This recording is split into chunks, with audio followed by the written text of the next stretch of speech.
Muy buenas y bienvenidos un día más al podcast Tu Mejor Versión, el podcast en el que te enseñaremos a ser un poquito mejor cada día. Como todos los días, doy la bienvenida a mi copresentador Dani. Muy buenas. ¿Qué tal, Alberto? ¿Cómo estás? Y bueno, muchas gracias por regalarme este momento, que vamos a vivir. Bueno, es que hoy es un día muy especial porque hoy tenemos con nosotros a todo un campeón olímpico, Samuel Sánchez. Muy buenas. Muy buenas a los dos y muchas gracias por invitarme a vuestro podcast. Bueno, voy a introducir un poco a Samu para la gente, para la poca gente Qué que guay, no, que macho, no lo Alberto, conoce. tío. Perdona que te corté, tío. Vale, te dejo. Para la poca gente que no conozca a Samu, pues bueno, Samu es uno de los ciclistas españoles que marcaron una época en este deporte. Un segundo puesto en el Tour de Francia, 2 podios en la Vuelta a España, campeón de la montaña en el Tour del 2011, innumerables victorias en las grandes vueltas y una medalla de oro para España en los Juegos Olímpicos de Pekín 2008, entre otras distinciones. Y hoy tenemos la suerte de tenerlo aquí con nosotros. Así que antes de preguntarte nada, Samu, te doy las gracias por dedicar un ratito de tu tiempo para estar aquí con nosotros. Placer mío, aquí estoy a vuestra disposición. Y sin más, te lanzo ya la primera pregunta, que seguramente ya te lo hayan preguntado bastante, repasando todo el palmarés que hemos visto ahora, pero creo que es una pregunta obligada. Desde tu punto de vista, ¿cuál crees que es lo que marca la diferencia en un deportista para lograr todo esto? O sea, ¿por qué tú y no otros?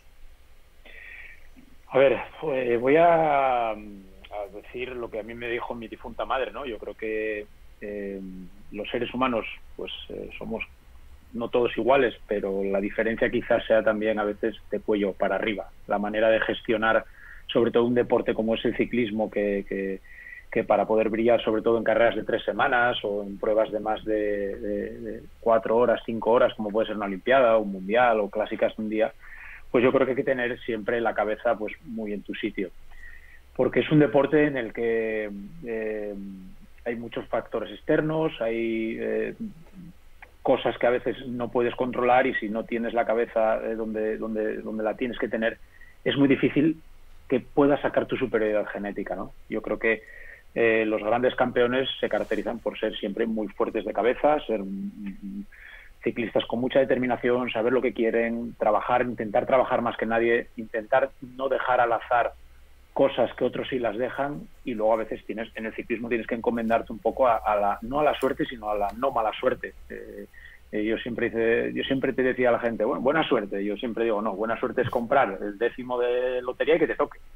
Y en el ciclismo lo que hay que tener es no tener mala suerte, ¿no? Ir a ganar una carrera y pinchar a falta de 2 kilómetros cuando vas con 30 segundos y eso es tener mala suerte. Entonces yo creo que sobre todo en un deportista de alto nivel, ya sea ciclismo o cualquier otro deporte, la cabeza para mí es un aspecto que a veces manda mucho más que cómo estés dotado genéticamente para desempeñar cualquier actividad deportiva. Y también un poco a nivel de disciplina en el día a día, ¿no? Porque no se puede ser ciclista entrenando 1 hora al día. No, para nada. Por eso lo digo, ¿no? Hay que tener la cabeza pues muy en tu sitio para poder afrontar un Tour de Francia. Un Tour de Francia, vale, son 3 semanas. Pero es que antes de esas 3 semanas estás mes y medio igual fuera de casa.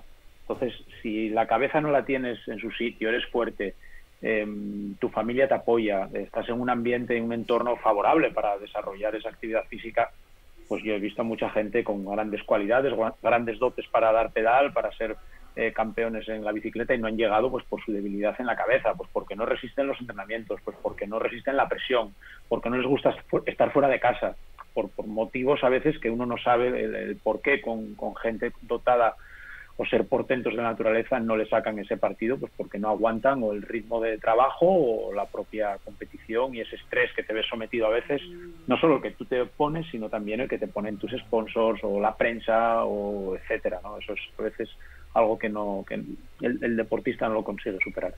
Claro, es que yo creo que esto que os comentado es importante porque muchas veces vemos pues, los deportistas más amateurs, ¿no? Que pueden ser a nivel regional y demás, que tienen la mera presión pues, de ganar o no ganar, pero es que cuando ya te vas a esos niveles, ya la presión como que deriva en muchos sitios, ¿no? No solo el hecho de ganar o no ganar, sino lo que tú decías, pues los sponsors, todo lo que hay detrás de tu marca personal y demás. Entonces, si eso no sabes gestionarlo, pues lo que tú decías, al final, mucha gente con mucho potencial puede acabar quedándose por el camino por no saber gestionar eso o tampoco querer pagar el precio, ¿no? Que hay que pagar para estar ahí arriba.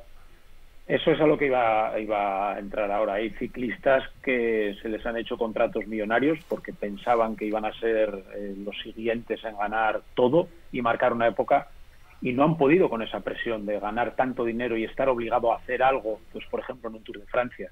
Y yo he visto compañeros que les ha podido la presión del dinero, por así decirlo, ¿no? Porque desde el equipo te lo exigen antes de salir. Oye, yo te pago para ganar el Tour. Y claro, te entran muchas dudas, ¿no? Y he tenido algún caso de que se han querido hasta bajar el sueldo para no tener esa presión y decir, yo no valgo para ganar el Tour de Francia, me bajo el sueldo un 20% y no me exijáis ganar el Tour, pero exigirme quizá ganar 1 o 2 etapas y hacer un top 10. Entonces, es complicado a veces gestionar hasta el propio contrato, que es con el que te ganas las habichuelas. Fíjate, fíjate. Y Samu, intentando ser totalmente objetivos, ¿tú crees que el ciclismo es el deporte más duro de todos los que existen?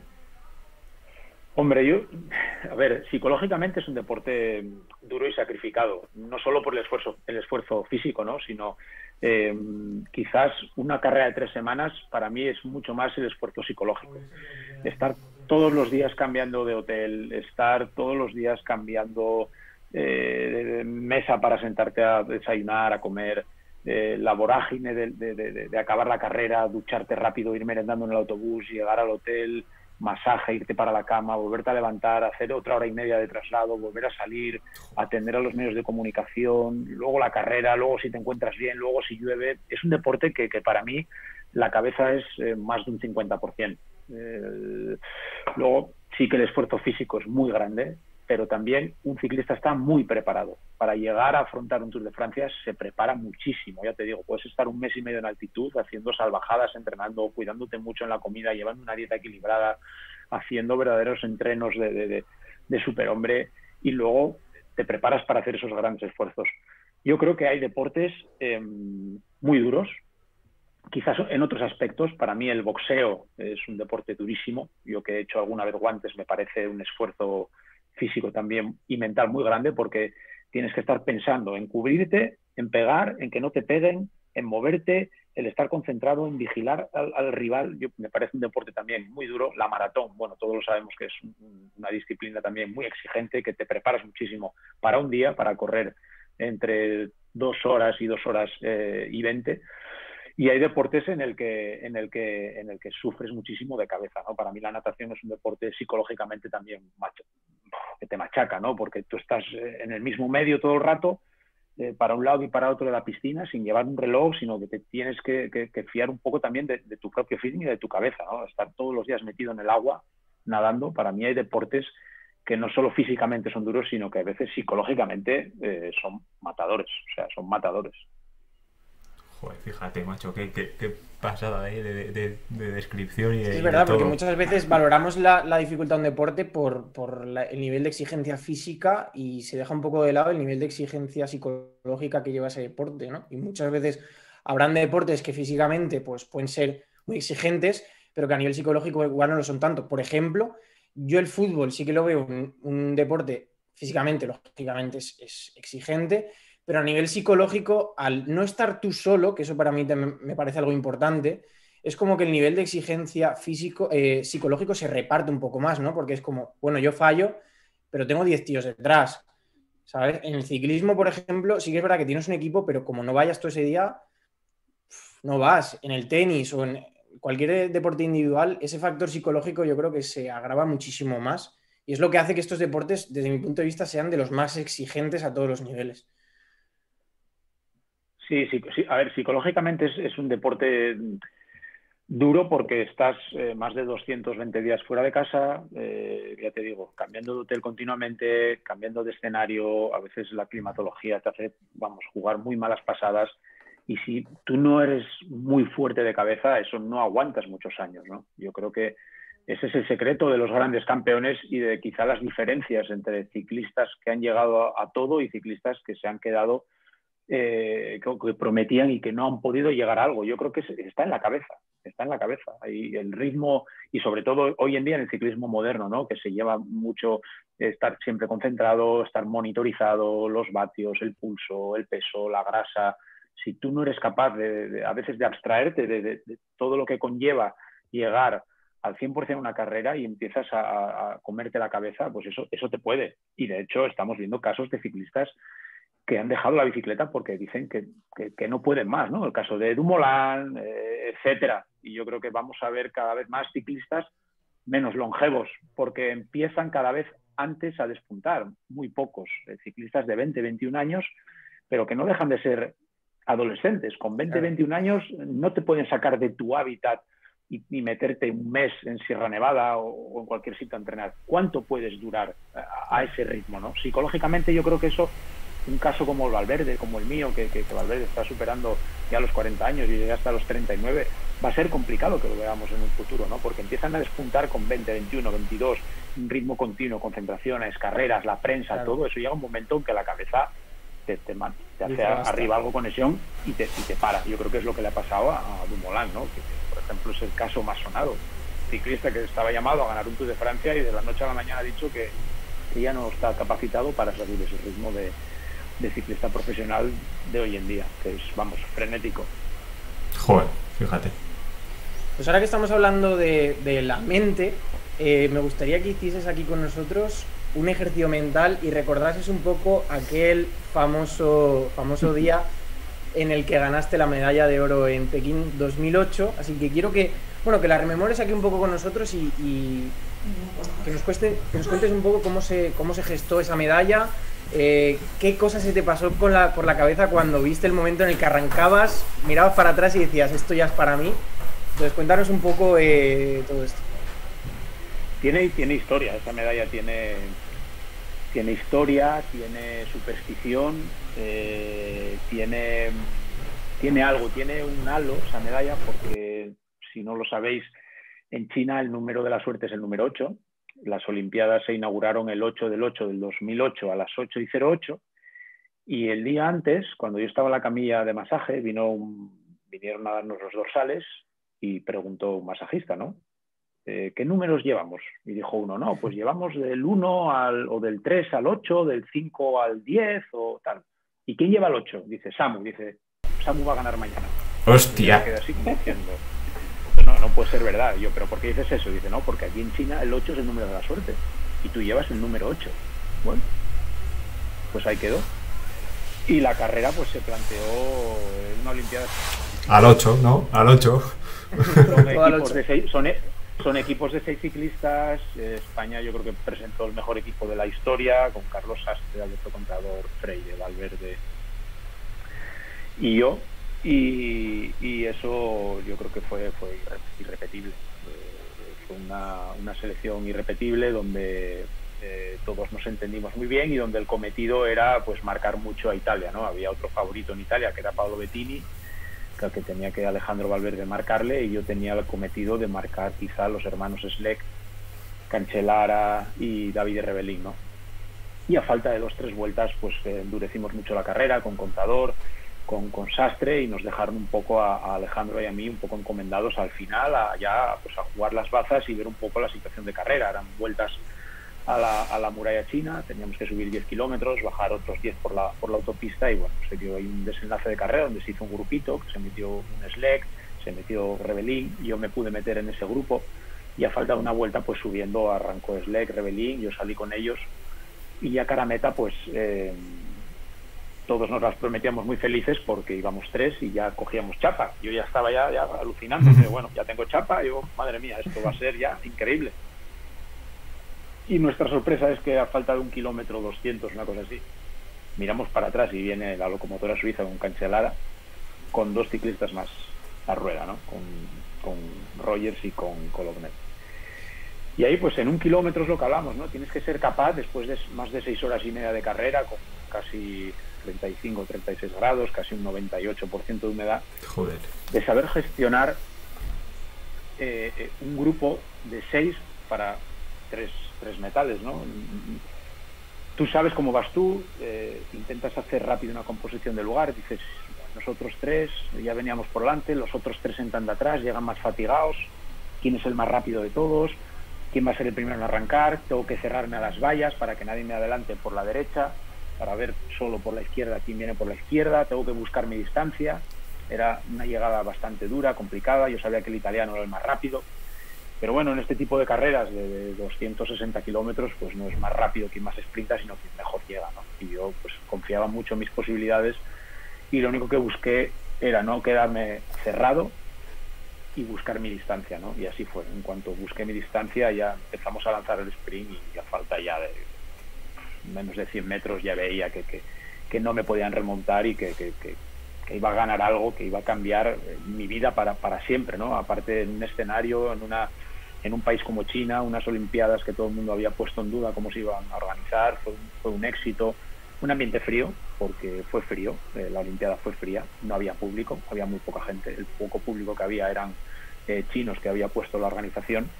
Joder. Y luego la ceremonia de las medallas fue bastante fría porque no había gente casi, ¿no? Estábamos la delegación española, algún deportista que se acercó a verlo y no había mucha gente.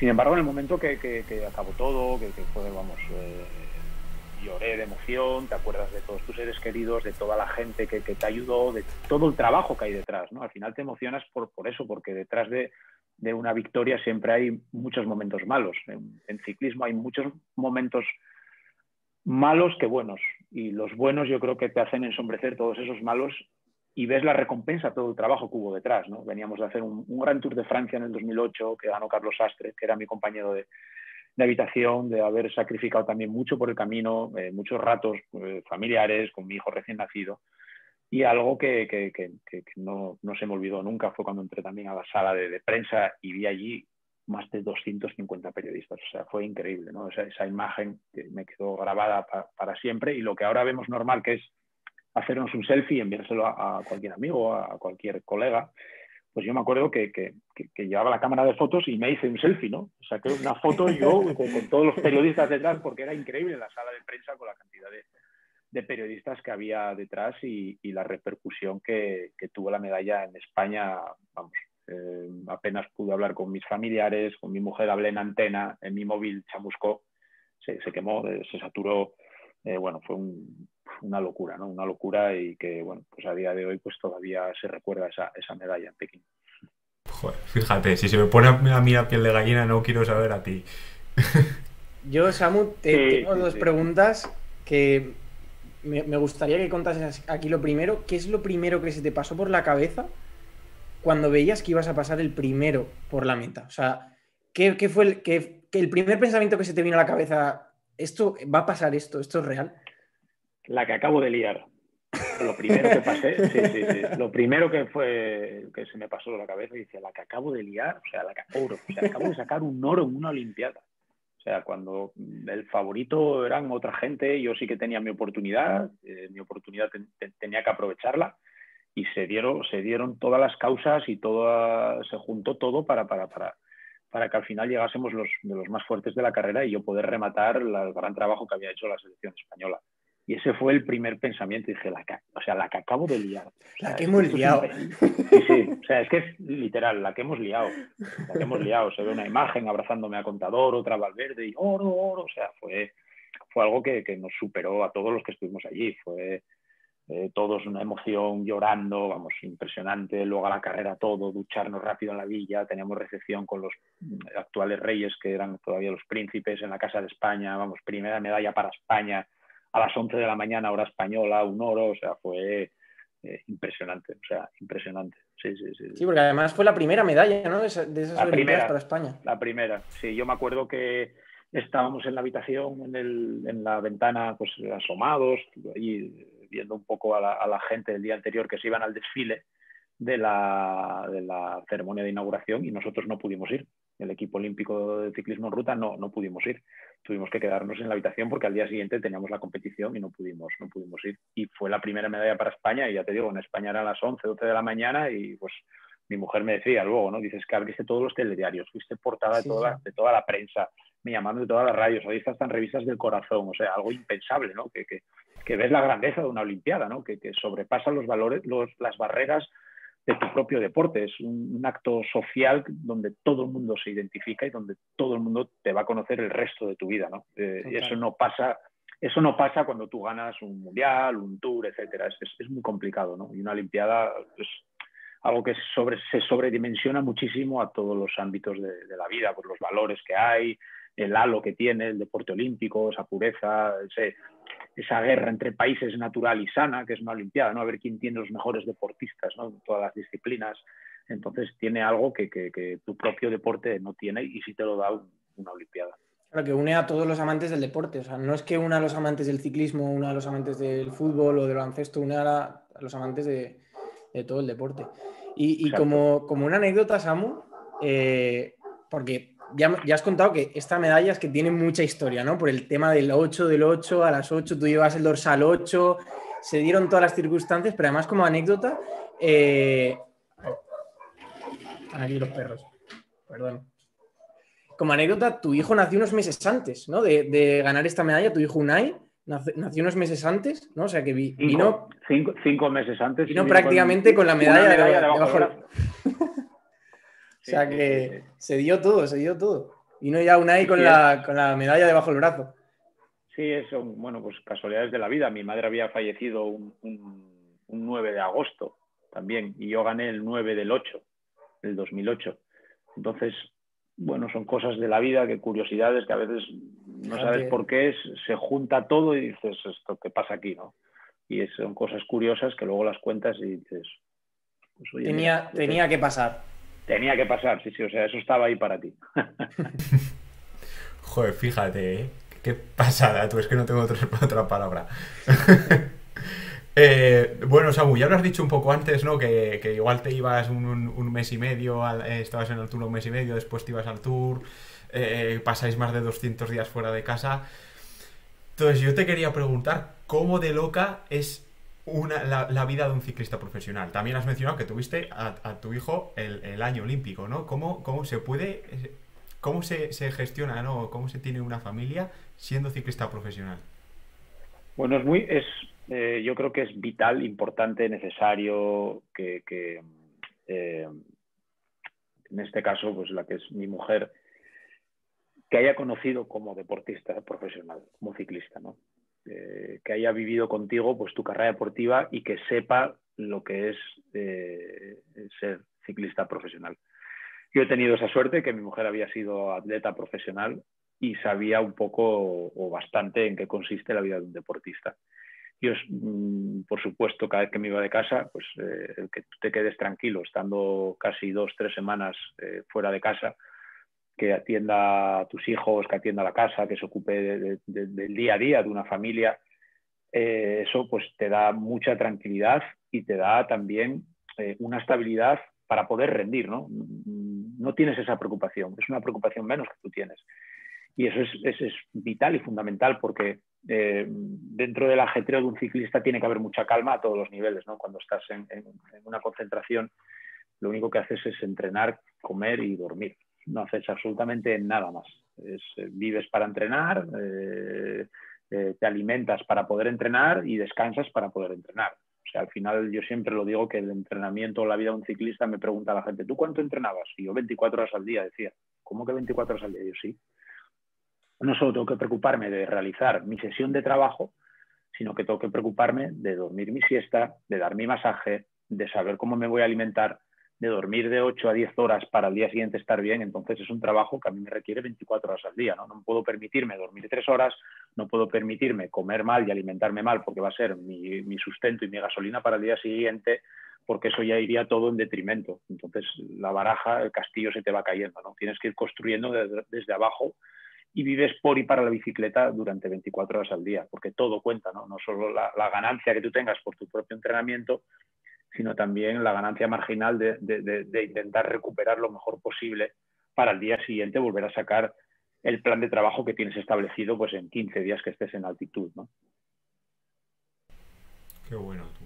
Qué bueno. Justamente esto es lo que te quería comentar yo ahora, que ya has comentado que los ciclistas prácticamente vivís 24 horas para el ciclismo, pero es que casi también los 365 días del año, ¿no? Porque a diferencia quizás de otros deportes, que sí que pues llega la época de verano, ¿no? O depende del deporte, tienes pues casi mes y medio aproximadamente, dependiendo del deporte, pues como que de vacaciones, ¿no? Y que realmente esos deportistas, bueno, lo vemos en las redes sociales, ¿no? El yatito en Ibiza, la paellita, desconectando un poco, pero realmente los ciclistas, ¿os podéis permitir ese nivel de desconexión?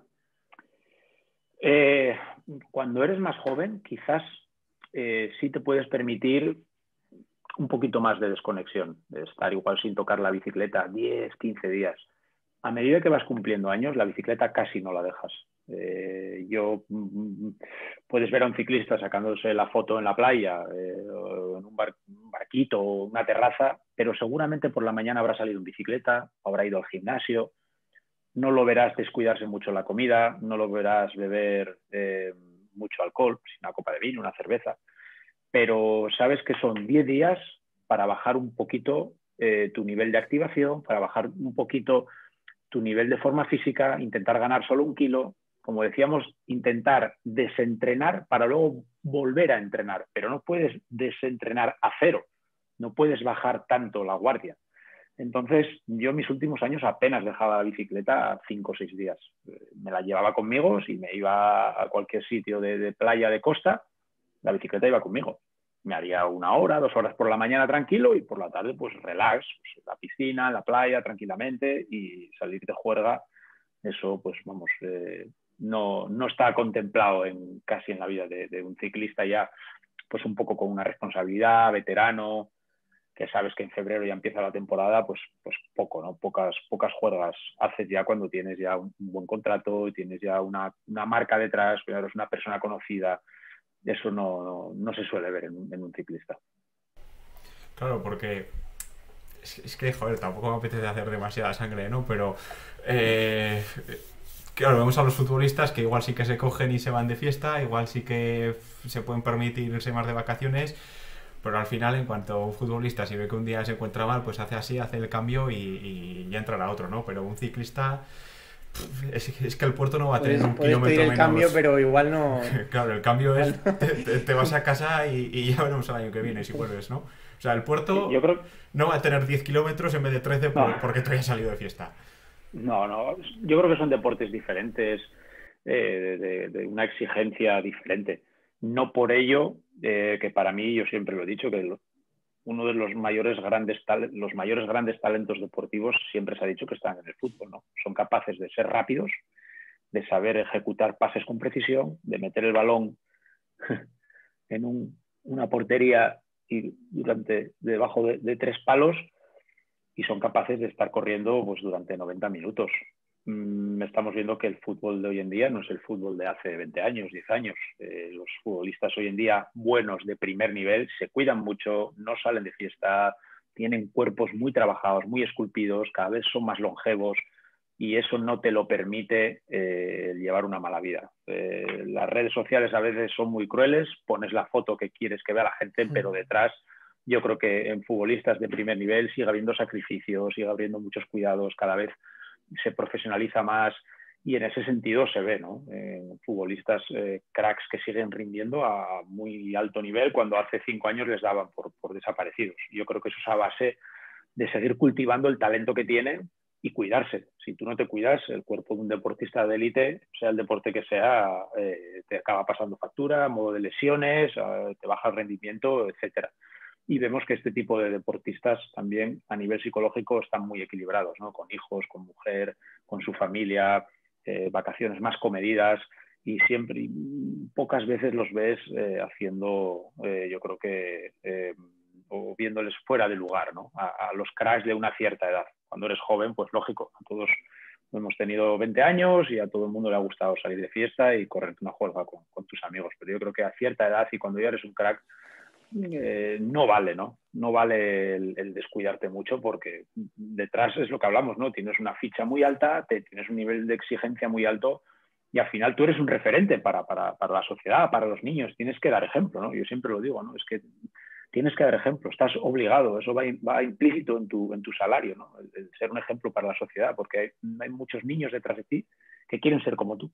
Y si tú haces las cosas mal, ellos las van a hacer mal. Yo creo que eso el deportista tiene esa responsabilidad, y eso hay que mentalizar a los, ya de las escuelas de deporte base, ya sea de lo que sea, mentalizarse de eso, ¿no? Que no solo hay que serlo, sino también parecerlo.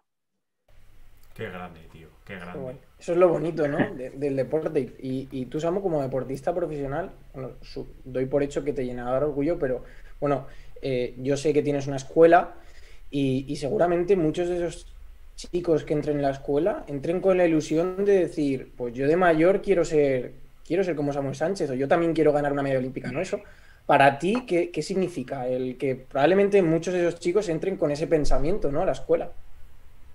Sí, hombre, siempre es bonito que lo piense. Lo que pasa que, claro, lo que mucho me doy cuenta ahora, que niños ya, porque nosotros tenemos hasta la categoría junior, muchos de los que entran a mí ya no me vieron competir. y a veces son los propios padres que les dicen, poneros un vídeo y vais a ver lo que ha hecho las personas que están aquí diciéndoos las cosas, ¿no? Que no han sido unos cualquiera, ¿no? Han marcado una época en su deporte, han sido referentes en su época. Pero sí que te das cuenta de que en cuanto ven lo que has sido, o cuando ven que sales en algún medio de comunicación, ponen algún vídeo tuyo, pues cuando te ven en un entrenamiento, una reunión o cualquier carrera, porque a mí me gusta ir a las carreras, que ya te miran ya diferente, ya te piden consejo, ¿no? Y tú en tal carrera, ¿cómo hacías esto? ¿Cómo enfocabas lo otro?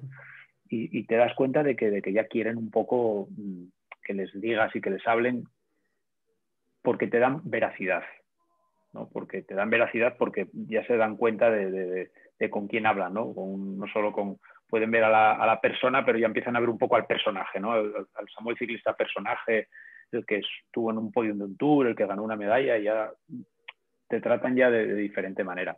Pero bueno, yo intento ser cercano y, vamos, no me dejo nada en la manga e intento sacar todo el despliegue para intentar que ellos el día de mañana, pues sobre todo que sean mejores personas y que del ciclismo y en la mochila se lleven valores que te da la bicicleta, ¿no? Que es esa constancia, ese compañerismo, ese compromiso, el saber organizarte, porque tenemos chicos que ahora mismo están preparando la EBAU y que no pierden un día de entrenamiento y están sacando sobresalientes. A mí me llama mucho la atención, ¿no? Algo que yo no he sido capaz de hacer.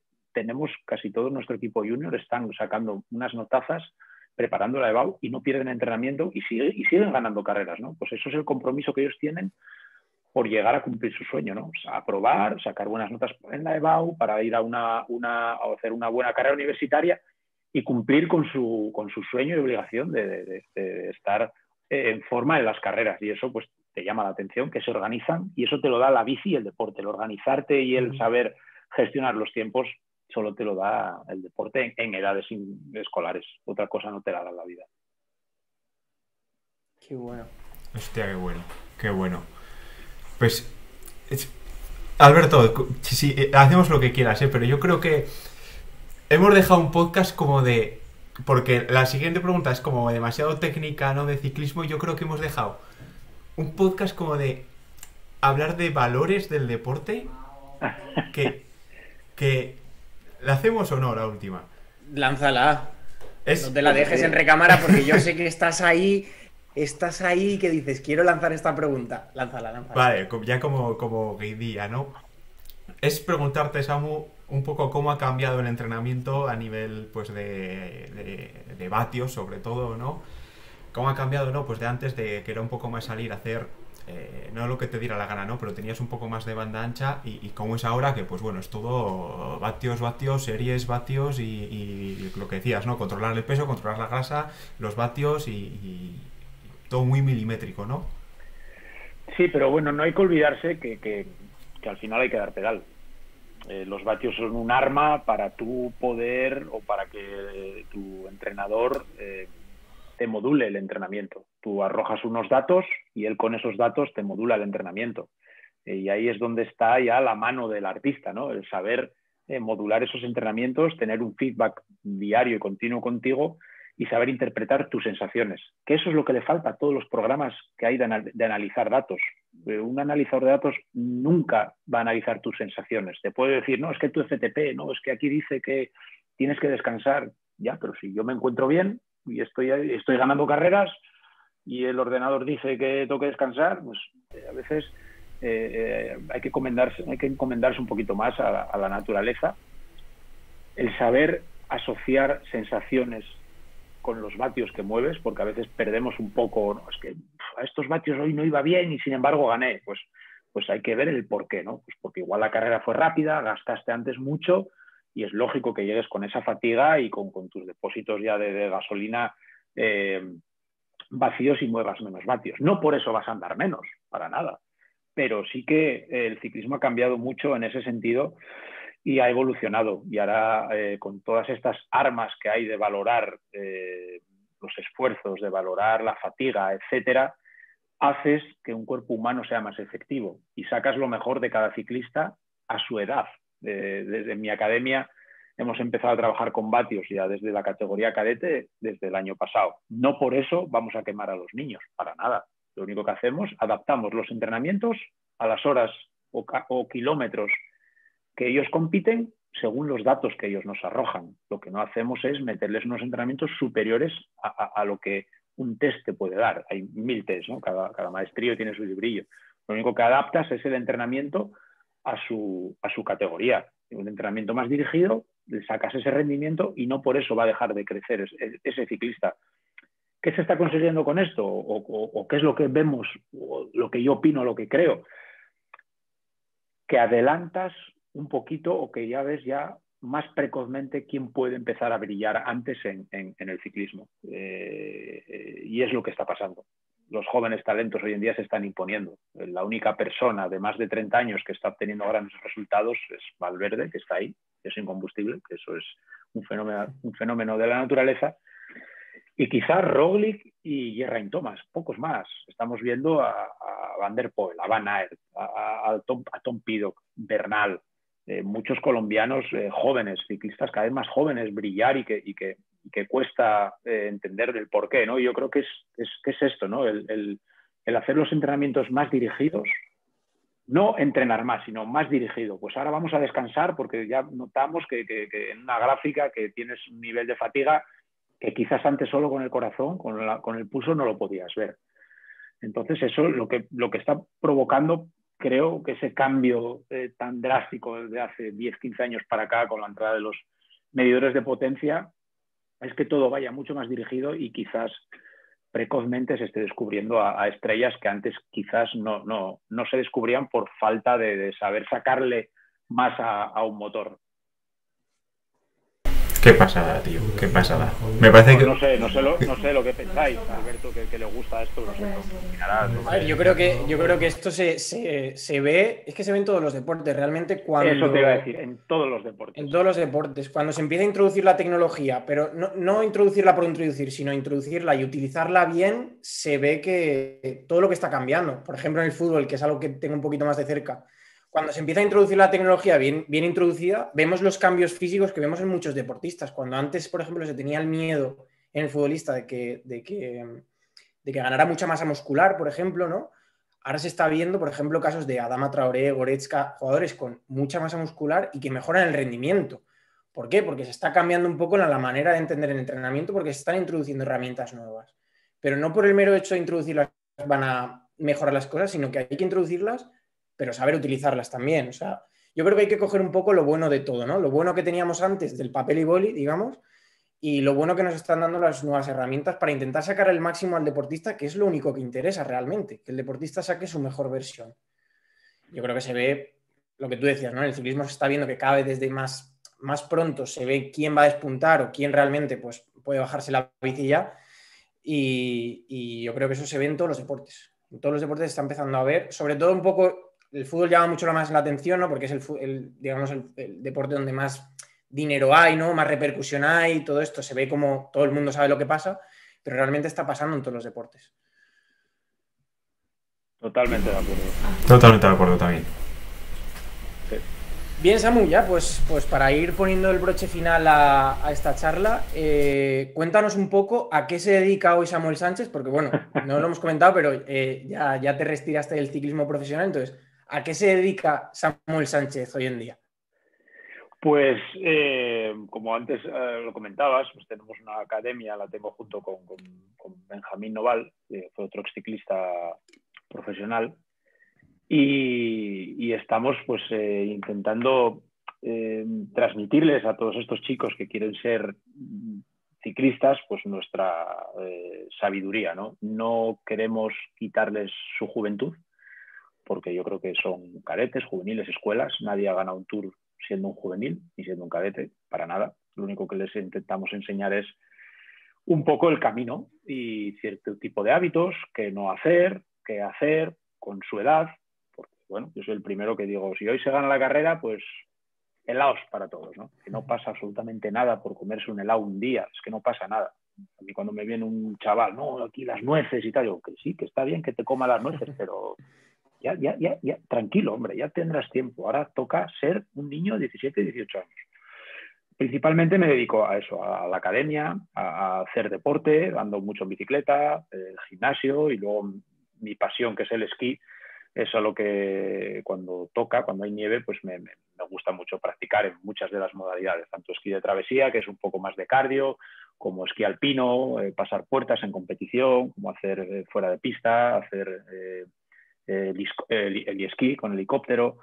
Es lo que principalmente me roba el tiempo, aparte de, bueno, dedicar tiempo a mi familia y espero que a partir de ahora más a más familia que tengo y mis amigos, porque hasta ahora con la pandemia y todas las restricciones de movilidad, pues por obligación no hemos podido tampoco movernos, pero espero que a partir de ahora pues volver a estar con mi gente y que ha estado en mi carrera deportiva y que sigue estando ahora, que bueno, eso es lo que te deja también la bicicleta, ¿no? Muchos amigos y familia que tienes que estar con ella.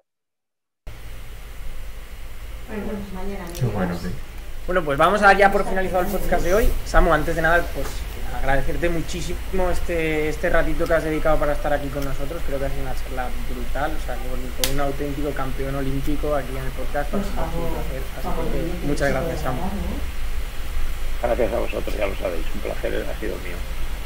Y nada, Dani, a ti también darte las gracias por estar un episodio más aquí conmigo. Joder, gracias a vosotros, muchas gracias, Samu, tío, la verdad es que ha sido un auténtico placer. Y gracias, Alberto, como siempre, tío.